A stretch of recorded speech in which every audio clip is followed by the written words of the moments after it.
Yang kami hormati segenap pengurus Masjid Al-Ihsaniyah Lorong Sepakat,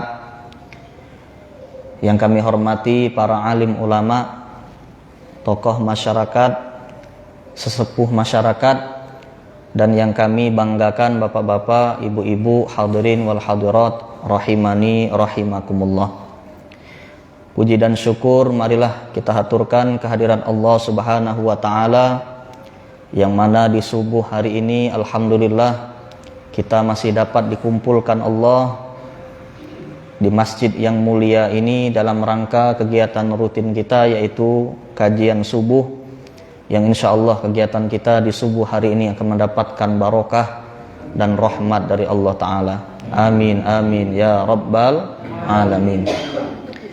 Kemudian salawat teriringkan salam semoga senantiasa tercurah kepada junjungan kita, baginda Nabi Agung, Nabi besar Nabi Muhammad sallallahu alaihi wasallam, beserta para keluarga, para sahabat, dan insya Allah kita semua akan menjadi pengikut sunnahnya yang setia hingga akhir zaman.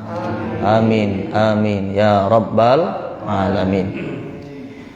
Baiklah bapak-bapak, ibu-ibu, hadirin wal hadirat rahimakumullah.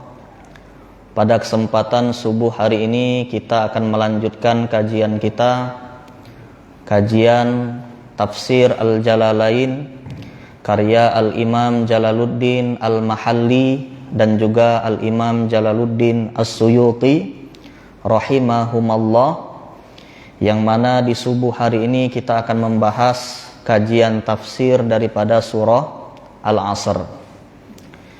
Nah, Bapak Ibu hadirin wal hadirat rahimakumullah, surah Al-Asr ini adalah surah yang ada di urutan 103 dari 114 surah dalam Al-Quran. Surah Al-Asr merupakan surah pendek yang sering kita baca dalam keseharian kita, ya. Nah, mungkin surah Al-Asr ini Bapak Ibu oncak kita, ya. Sering kita bawa ketika sholat, ya, dan lain sebagainya. Nah, jadi alangkah baiknya kalau kita mengetahui makna-makna yang tersirat di dalam surah Al-Asr. Baik, langsung saja Bapak Ibu hadirin wal hadirat rahimakumullah, untuk mempersingkat waktu kita baca tafsir daripada surah Al-Asr. Bismillahirrahmanirrahim. Wa qala al-musannifu rahimahullah ta'ala wa nafa'na bihi wa bi'ulumihi wa bi'ulumikum fid daraini amin. Suratul Asri, surah Al-Asr, ya. Makkiyatun au madaniyatun salasu ayatin. Nah, jadi Bapak Ibu dalam tafsir Al-Jalalain ini, ya, disebutkan bahwasanya surah ini merupakan surah Makkiyah. Ya, ini pendapat yang paling kuat, pendapat yang didahulukan. Nah, jadi di sini ditulis Makkiyatun, ya, pendapat paling kuat yang didahulukan bahwasanya surah Al-Asr ini tergolong surah Makkiyah, diturunkan, ya, sebelum Nabi hijrah. Ya, tapi ada juga pendapat, ya, ini pendapat yang tidak banyak, ya, tapi ada pendapat yang mengatakan bahwasanya surah ini termasuk surah madaniyah, ya, makanya di sini dituliskan makkiyatun au madaniyatun, ya. Jadi yang paling kuat itu makkiyah, tapi ada pendapat, walaupun pendapat ini sedikit, ya, yang mengamininya. Nah, tapi ada pendapat yang mengatakan bahwasanya surah Al-Asr ini surah madaniyah. Salasu ayatin. Nah, jumlah ayatnya, ya, tidak ada perbedaan pandangan, ibu-ibu, ya. Ulama mereka mengatakan jumlah ayat di surah Al-Asr ini ada 3, ya. Bismillahirrahmanirrahim wal asri. Nah, ya. Ayat pertama, wal asri. Nah, ini sedikit saya jelaskan Bapak Ibu, ini kajian tajwid dulu. Kalau kita wakaf di ayat 1 ini namanya iltiqa as-sakinain. Ya, iltiqa as-sakinain, pertemuan dua sukun. Yang mana huruf sodnya sukun dan huruf ro ketika kita wakaf disukunkan. Maka kedua huruf ini kita kasih hak dibaca kalau Bapak Ibu wal asr. Nah, ya, ada bunyi r-nya wal asr, wal asr. Nah, ketika wakaf wal asr. Nah, jangan wal as. Kalau wal as berarti kita membuang huruf ro. Nah, ngilangkan satu huruf. Nah, ini tidak tepat. Jadi perhatikan kalau iltiqa as-sakinain walaupun hurufnya mati diberikan hak wal asr. Sama kayak Al-Qadar itu ya. Ya, inna anzalnahu fi lailatul qadar. Nah, ada r-nya di ujung ya, tapi kecil bae, jangan kekuatan ya.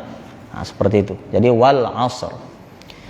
Nah, di sini Ibu-ibu Allah taala memulai surah Al-Asr dengan huruf waw lil qasam. Huruf waw sumpah. Ya, wal asr, demi masa.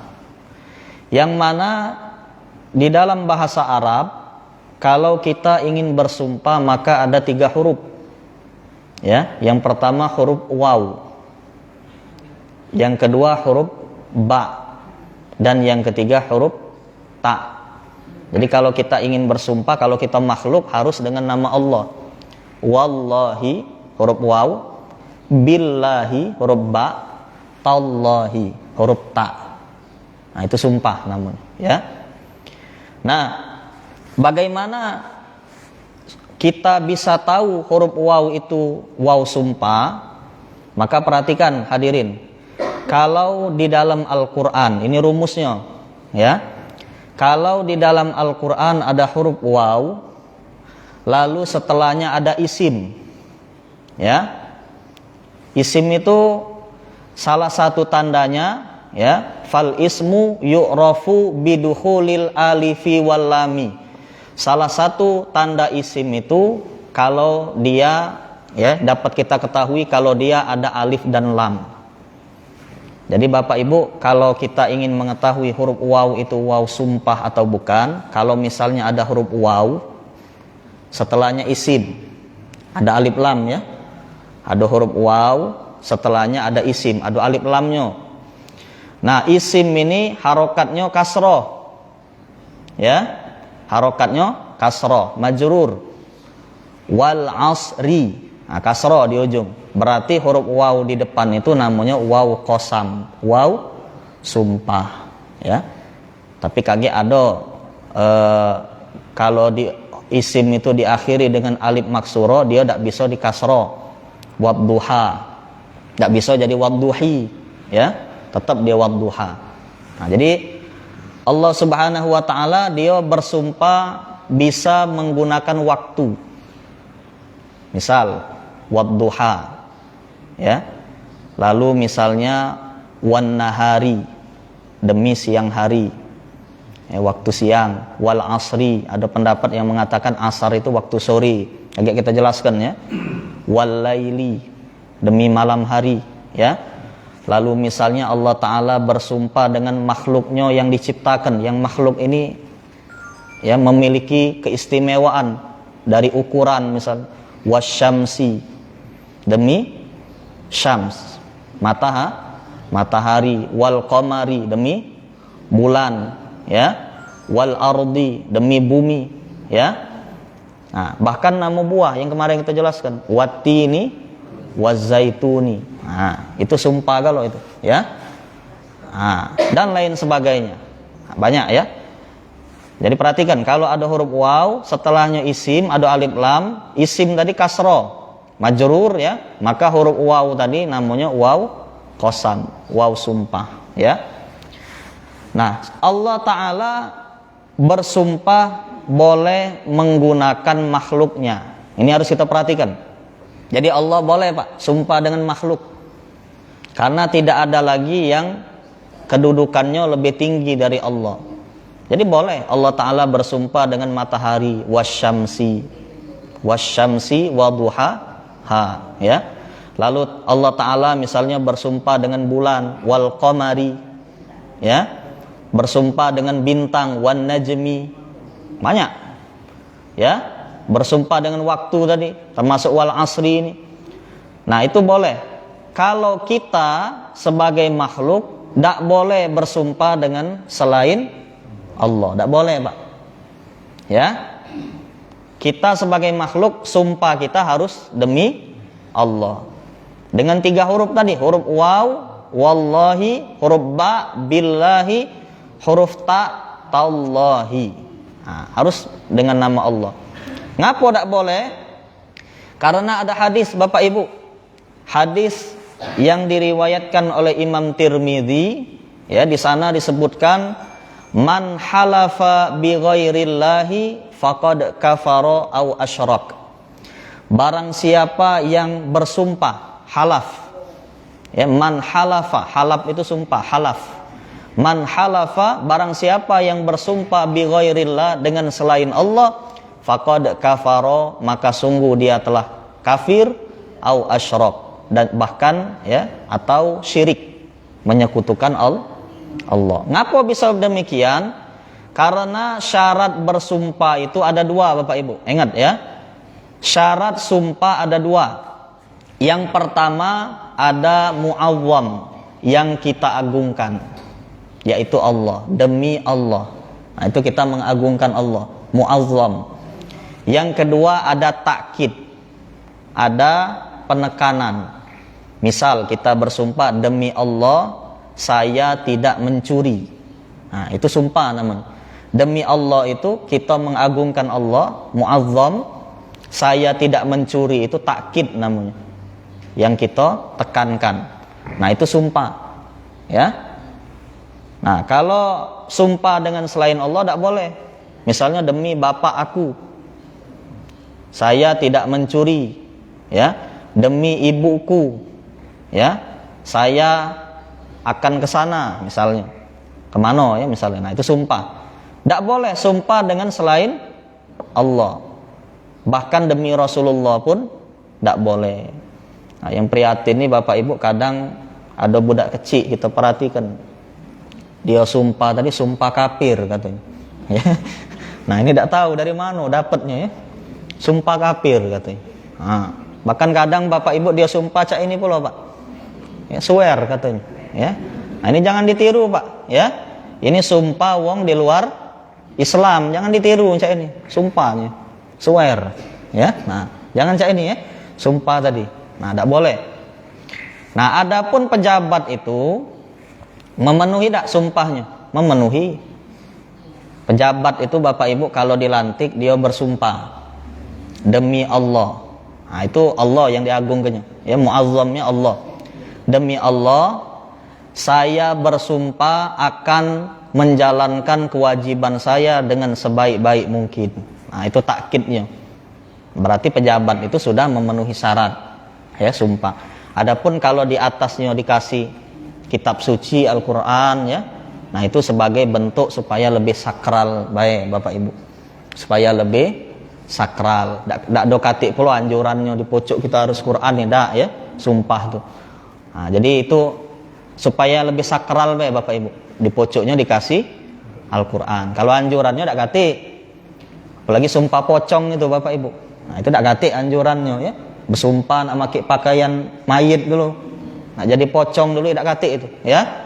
Nah, tapi kalau bisa dia lebih sakral, ya, tujuannya tadi kan supaya dia lebih mungkin ingat mati dan lain sebagainya, ya. Nah, yang penting sumpahnya tadi demi Allah, ya, dan ada yang ditekankan, ditakkidkan. Itu namanya sumpah, ya. Nah, jadi di sini di ayat pertama Allah Ta'ala bersumpah dengan al-asr. Apa itu al-asr? Ya, kita baca dulu, wal asri ad-dahri. Nah, ini makna pertama yang dikatakan al-asr itu yaitu ad-dahr, masa atau waktu. Nah, ini pendapat pertama ya. Wal asri, demi masa atau demi waktu. Cuman gak ada beda antara asr dengan ad-dahr. Kalau asr ini masa kita Bapak Ibu. Kita lahir tahun berapa? Sampai tahun berapa? Nah, itu asr namanya. Kalau ad-dahr ini misalnya ada wong lahir tahun 70. Ya, misalnya wafatnya 2050 misalnya kaget. Berarti dari tahun 70 sampai tahun 50 itu 2050 itu namanya asr. Nah, sebelum itu atau sesudah itu sebelum tahun 70 sudah tahun 2050 itu namanya ad-dahr. Ngerti tidak Ibu? Jadi asr itu masuk itu hidup nih Bapak Ibu. Tahun berapa sampai berapa? Asr.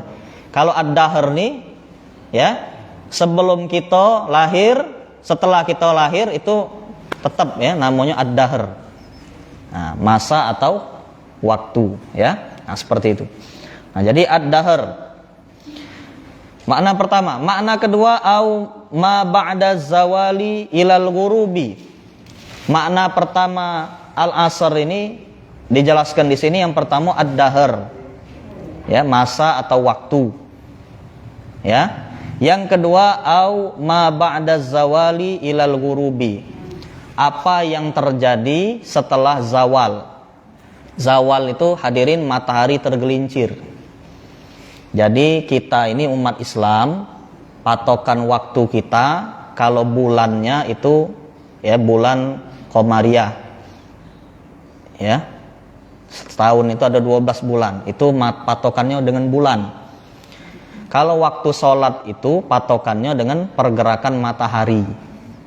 Ya. Nah, kaget Bapak Ibu kalau matahari itu terbitnya timur Bapak Ibu ya. Nah, terbit. Sebelum dia terbit itu ada fajar. Ada cahaya. Ya. Fajar itu kalau dia fajar sodik masuk waktu subuh. Jadi ada cahaya dulu sebelum matahari itu terbit, cahaya fajar itu masuk waktu subuh. Pas matahari di tengah, Bapak Ibu di tengah, ya dia tergelincir, bergerak dikit. Nah, itu namanya az-zawal, tergelincir matahari itu lah di tengah Bapak Ibu, tergelincir, maka itu masuk waktu zuhur, ya.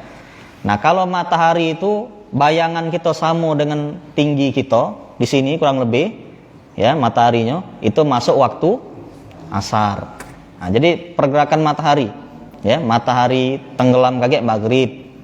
Ada sinar mega merah kaget, sinar mega merah itu hilang masuk waktu isya.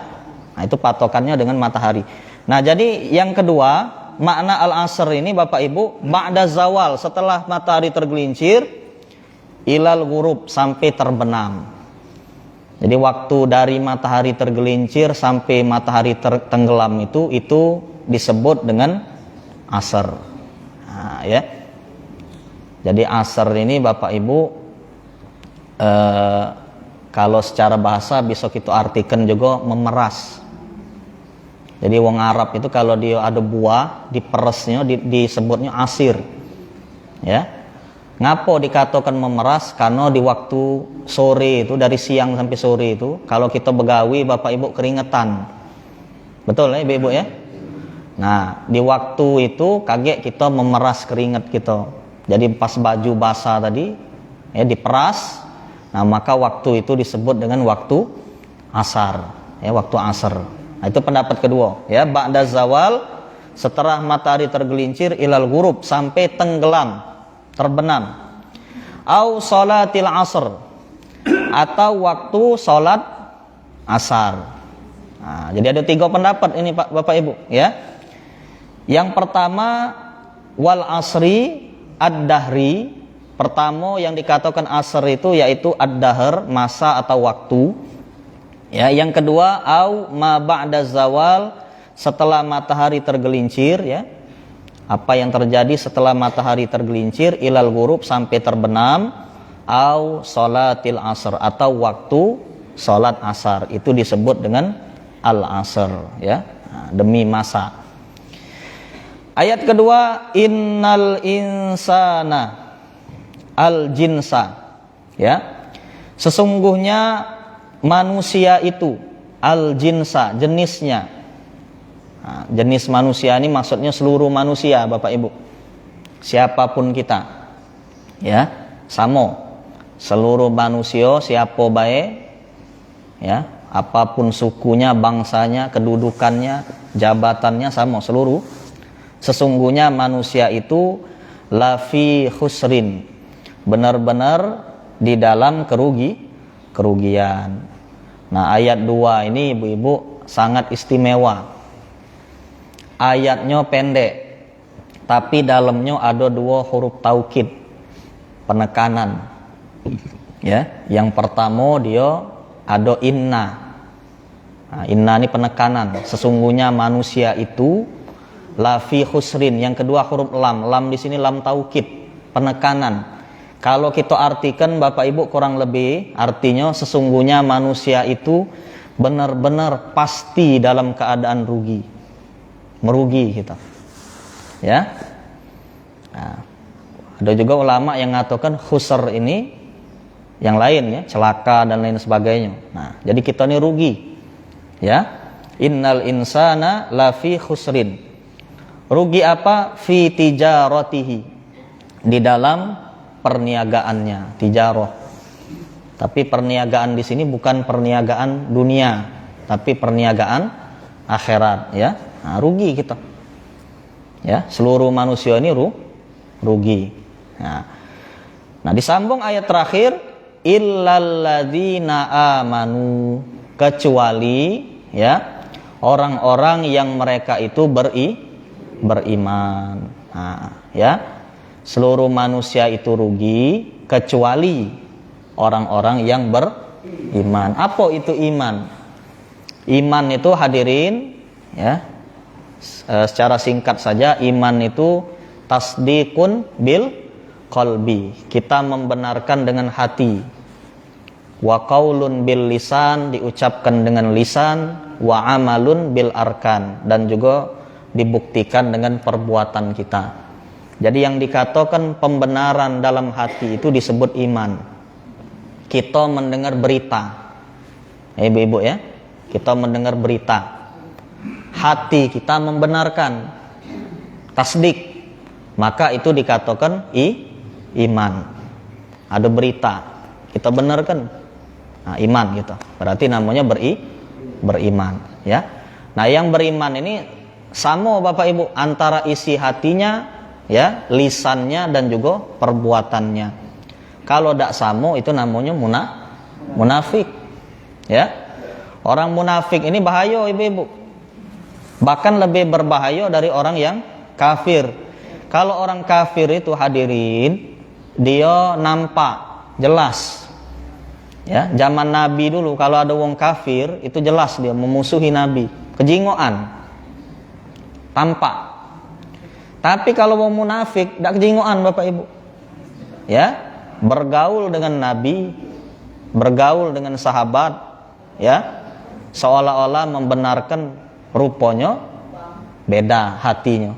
Nah, seperti itu, ya. Jadi Bapak Ibu hati-hati. Ya, hati-hati dengan orang munafik, bahaya. Tidak baca dideteksi, musuh dalam selimut. Ibarat pepatah tuh menggunting dalam lipatan. Nah, bukan dalam karung, ya, dalam lipatan. Ya. Nah, musuh dalam selimut. Kita seselimut dengan dia, rupanya musuh kita. Nah, ya, seperti itu. Jadi Bapak Ibu hati-hati, ya. Nah, jadi iman itu kita membenarkan, tasdik. Apakah iman saja cukup? Belum. Ya. Masih rugi kita, ibu-ibu. Kalau iman belum cukup. Sudah beriman, beramal soleh, wa amilus solihat. Nah, amal soleh ini Bapak Ibu luas bentuknya, ya. Pokoknya segala tindakan kita berupa pikiran, ya, gerakan, pikiran. Kita ada sumbangsi pikiran untuk memajukan umat ini. Nah, dengan pikiran tadi, pikirannya bagus, ya, positif, itu amal soleh namanya, ya. Gerakan, tindakan kita, Bapak Ibu, yang mengarah kepada perbuatan baik, ya. Kita menggunakan harta kita, tenaga kita, pokoknya seluruhnya, ya, pemikiran, harta, tenaga dan lain sebagainya untuk kebaikan di jalan Allah, maka ini disebut dengan amal soleh, ya. Nah, jadi sudah beriman, tidak cukup iman baik Bapak Ibu, harus juga dengan amal soleh. Pikiran kita harus baik, bagus, ya tak? Nah, ada harta sumbangkan di jalan Allah Subhanahu wa taala, sebagaimana Siti Khadijah, ya, istri Nabi, luar biasa perjuangannya Bapak Ibu, ya. Kita tidak katik harta dengan tenaga, sumbang tenaga kita dan lain sebagainya. Pokoknya di jalan Allah itu disebut amal soleh, kebaikan-kebaikan, luas amal soleh. Nah, jadi sudah beriman harus beramal soleh. Falaisu fi khusranin, maka bagi mereka itu dijelaskan di sini tidak ada kerugian. Jadi kalau wong beriman beramal soleh itu dia tidak rugi. Nah, sekarang dibalik, cak mano kalau ada wong yang beramal soleh tapi dia tidak beriman.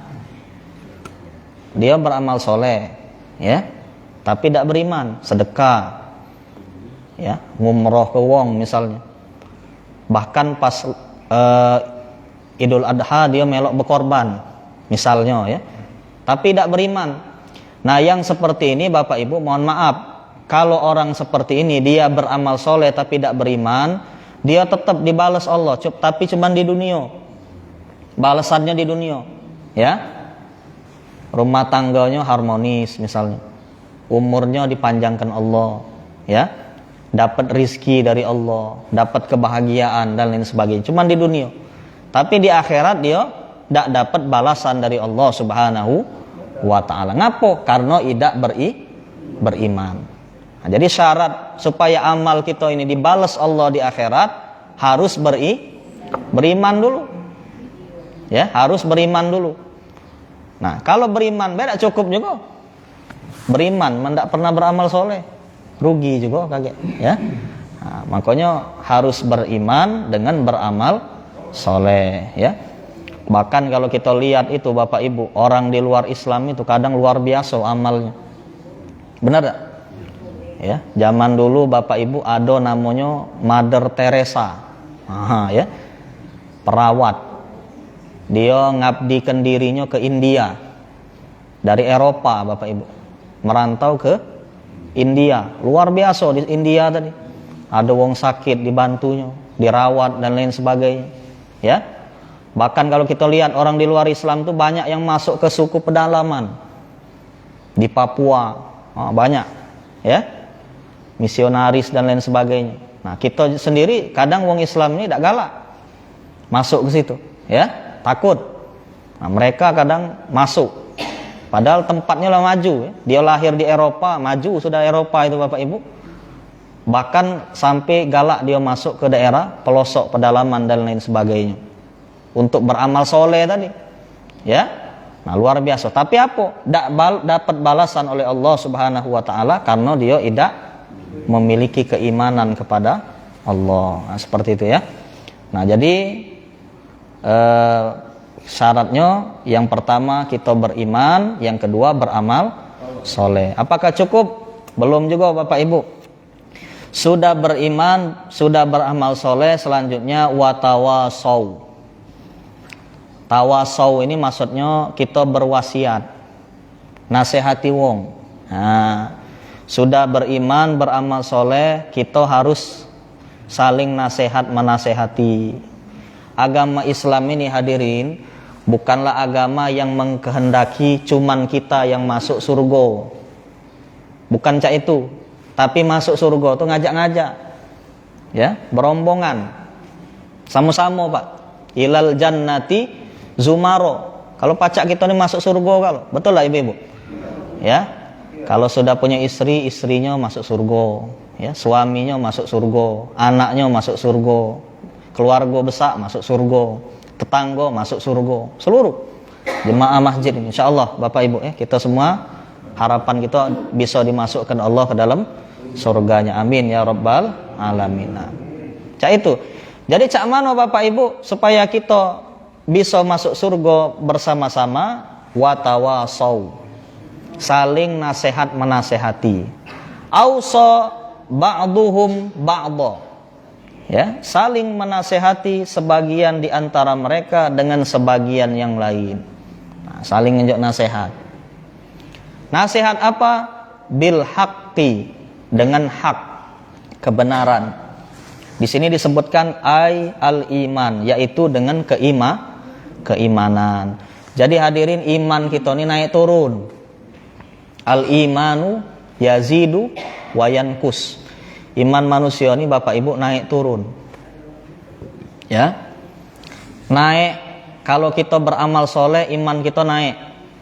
Tapi kalau kita maksiat, iman kita turun. Perhatikanlah hadirin, kalau bulan Ramadan kita kan puasa. Nah, filter, puasa itu jadi filter. Luar biasa naik iman kita. Yang tadinya ngaji sedikit jadi banyak. Yang tadinya sedekahnya sedikit jadi banyak. Yang tadinya galak ngomongi wong pas puasa terjago dia, ya. Lisannya, pandangannya, pendengaran dan lain sebagainya naik iman gitu. Tapi pas keluar Ramadan turun lagi. Nah, cuman alhamdulillah Allah itu Bapak Ibu tidak ngasih tanda dengan kita. Kalau dikasih tanda, kalau kita beriman misalnya kulit kita putih misalnya, ya. Pas kita iman kita turun jadi hitam, mungkinlah beleng kalau kita Bapak Ibu, ya. Belang-beleng sudah kita Bapak Ibu. Ah, cak zebra mungkin, ya. Ah. Jadi tidak dijingokkan. Nah, jadi iman kita ini naik turun. Ya, kalau iman para malaikat standar, stagnan, tinggi terus. Nah, yang lebih hebat lagi ini iman para nabi dan rasul, makin lama makin meningkat terus, ya. Kalau kita manusia ini naik turun. Kalau kita taat naik, maksiat turun. Nah, seperti itu, ya. Jadi kita saling nasihat menasehati. Ausa ba'duhum ba'dha. Nah, ini pepatah yang sangat baik dalam bahasa Arab itu Bapak Ibu, undur maqala wala tandur man qala. Undur maqala, lihatlah apa yang disampaikan. Wala tandur man qala, jangan lihat siapa yang menyampaikan. Kalau kita dapat nasihat dari wong Bapak Ibu, jingok isi nasihat itu. Isinya apa? Jangan nyingok siapa yang nyampaikan. Kalau nyingok siapa yang nyampaikan, Ustaz itu masih muda. Ujinya belum nikah belum. Masih muda. Kecil lah itu, ya. Kita dapat nasihat dari budak muda, tak galak kita dengar. Kita dapat nasihat dari anak kita, tak galak kita dengar. Apa dia nak? Kau tuh nak, ibu ni lama makan asam garam. Lah tahu kalau kau tuh masih kecil. Jadi dah banyak pengetahuan kau. Tak galak dengar gitu. Kita dapat nasihat dari bawahan, tak galak dengar gitu. Ngapo? Kita melihat siapa yang menyampaikan. Nah, yang dilihat tuh isinya, apa yang disampaikan itu kita perhatikan. Kalau memang benar terima. Jangan merajok Bapak Ibu. Jadi dapat nasihat terima, ya. Jangan kita kecewa, merajok dan lain sebagainya, ya. Karena itu tugas kita, saling menasihat-nasihati, watawasau bil haqqi, dengan kebenaran, al iman, yaitu keimanan. Dan yang terakhir hadirin, watawasau bis sabr, dan saling menasihati dengan kesabaran. Nah, ini ayat 3 nih Bapak Ibu, ada juga kadang wong salah baca. Dia membaca huruf sod ini jadi sin. Pas membaca ayat 3 ini jadi watawasau bil haqqi watawasau bis sabr. Itu salah. Yang benar itu huruf sod, watawasau. Saw, ya, lin dia dibaca lembut. Watawasau bil haqqi watawasau bis sabr. Ada r-nya di ujung. Iltiqa as-sakinain, pertemuan dua sukun, ya. Saw jadi jangan saw. Kalau saw jadi sin, ngubah huruf, ya. Watawasau bis sabr. Nah, seperti itu, ya. Dan yang terakhir kita harus saling nasihat menasihati, ya, bis sabr, dengan kesabaran. Sabar apa? Di sini dijelaskan alat ta'ah. Sabar ya atas ketaatan, wa anil maksiyah, dan juga sabar menghindari perbuatan maksiat. Ingat hadirin, orang yang taat itu ya banyak cobaan. Jadi kita harus saling nasihat menasehati. Jangan dikira wong taat itu lurus baik Bapak Ibu, aman ndak katik cobaan, berat cobaan. Ya, perhatikanlah, kita kadang baru ngajak wong dikit, baru ngajak dakwah langsung dikatoi wong, ya, diremeh ke wong. Apalagi zaman sekarang ibu-ibu, zaman media sosial ini, terkadang banyak sekali orang yang mencari aib kesalahan orang lain.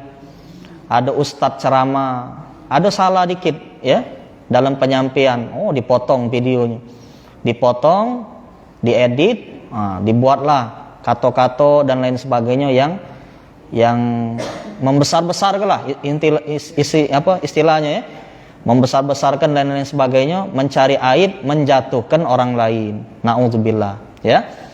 Jadi sabar harus dalam ketaatan ini, harus sabar. Banyak cobaan, banyak godaan ya. Baru masuk masjid dikit, oh mulai tanggapan tetangga tadi. Dia tuh mantan preman ujungnya, ya, mantan preman kawan. Ya masuk masjid didukung, ya tak? Ini kadang mantan preman masuk masjid dihina. Nah, seperti itu ya. Jadi Bapak Ibu hati-hati, ya. Dalam ketaatan ini harus sabar gitu. Banyak cobaan, ya. Dan juga kita harus sabar, ya, untuk menjauhi perbuatan maksiat. Nah, ini yang paling berat, sabar dalam menjauhi perbuatan maksiat, apalagi ketika kita sendirian. Kata Sayyidina Ali karramallahu wajha, kalau kita ingin melihat kualitas diri kita, ibu-ibu gampang. Lihatlah ketika kita sendirian. Kalau kita nak nyingok kualitas diri kita, jingok pas lagi dewean. Kalau kita begawi, nah pas begawi itu Bapak Ibu kita dewean di kantor tadi. Nah banyak duit misalnya, kita tadi bisa menyelewengkan duit tadi, korupsi, ya. Wong ndak kati yang tahu, pacak kita atur, pembukuannya kita ngerti sudah. Kita dewean, wong ndak kati yang tahu.